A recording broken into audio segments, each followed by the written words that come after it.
රෑ 10න් පස්සේ මැසේජ් කරන්නේ නැත්තම් ඒ කෙල්ල හොඳයි. ඇයි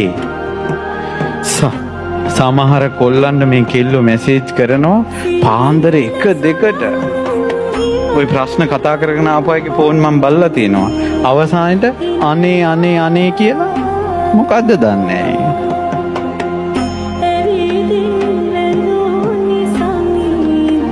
එතකොට මොකද වෙන්නේ දන්නවද?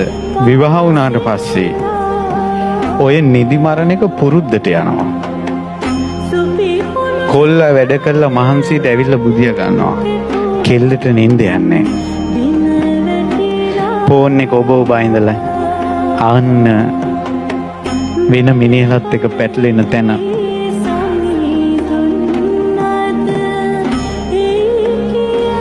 යම් කෙල්ලෙක් කියනවා නම් අනේ මේ අපි ඉගෙන ගන්න වයස ඔයා පාඩම් කරලා නිදා ගන්න. ඔන්න අවසාන මැසේජ් එක.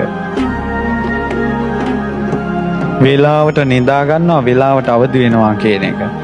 ඔය එක කාරණයකිනුත් කෙල්ලෙක්ගේ හැදියාව හොයන්න පුළුවන්.